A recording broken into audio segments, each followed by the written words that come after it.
नमस्कार। आज आपण मस्त असा मशरूम मटर मसाला बनवणार आहोत। तर झटपट असा होतो आणि हेल्दी रेसिपी आहे, तर व्हिडिओ शेवटपर्यंत नक्की बघा। तर या ठिकाणी बाजारामध्ये सध्या सहज कुठेही आपल्याला मशरूम मिळून जातो। त्याचबरोबर वाटाण्याचा सीजन आहे, तर वाटाणा तर हा वापरलाच पाहिजे। तर या ठिकाणी एक पॅकेट मी मशरूम घेतलेलं आहेत आणि आता मसाला करण्यासाठी कांदा, लसूण, त्याचबरोबर टोमॅटो, कोथिंबीर आणि आल्याचा तुकडा घेतलेला आहे आणि हे सगळं वाटण आपण मिक्सरमधून काढून घेणार आहोत। मस्त असं मिक्सरमधून वाटण काढून घेतल्यानंतर आता आपण फोडणी देऊया। तर सगळ्यात पहिले ना मशरूम जे असतं ना त्याची वरची सालं काढून घ्यायची असते, व्यवस्थित स्वच्छ करायचं आणि नंतरच ते कट करायचं आहे। तर या ठिकाणी एका कढईमध्ये तेल घेतलं, तेल तापल्यानंतर मस्त जिऱ्याची फोडणी या ठिकाणी आपण दिलेली आहे आणि जो कांदा, टोमॅटो, लसूण, आलं आणि कोथिंबीर आपण वाटून घेतलेली आहे। कोथिंबीर ऑप्शनल आहे, कारण की यामध्ये आपण धना पावडर तर वापरत आहोत, पण तुम्हाला हवी असेल तर तुम्ही कोथिंबीर वापरू शकता। आणि छान असा मसाला परतवून घ्यायचा आहे मीडियम फ्लेमवरती। या ठिकाणी मी झाकण ठेवून देखील परतवत आहे, जेणेकरून लवकर तो परतला जातो। पाणी त्यातलं निघून गेलं, तेल सुटायला छान लागलेले आहेत।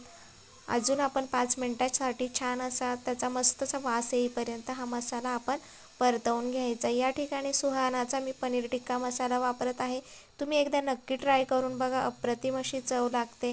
त्याचबरोबर धना पावडर, लाल तिखट, हळद, मीठ असं सगळं यामध्ये घालून व्यवस्थित असा हा मसाला आधी परतवून घ्यायचा आणि त्यानंतर बघा असं तेल सुटलं पाहिजे। मशरूम घातलेला आहेत कट करून, त्यानंतर वाटाणा घातलेला आहेत आणि तो देखील या मसाल्यामध्ये छान असा मिनिटभर परतवून घ्यायचा आहे।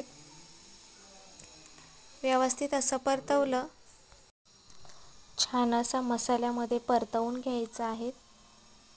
जर मसाला खाली लागत असेल तर तुम्ही त्यामध्ये थोडंसं गरम पाणी देखील वापरू शकता आणि छान तेल सुटेपर्यंत आपण याला परतवून घ्यायचं आहे। पुन्हा मी झाकण ठेवते आणि 2 मिनिटांसाठी छान असं परतवून घेत आहे। तर बघू शकता सगळं मस्त असं तेल सुटलं।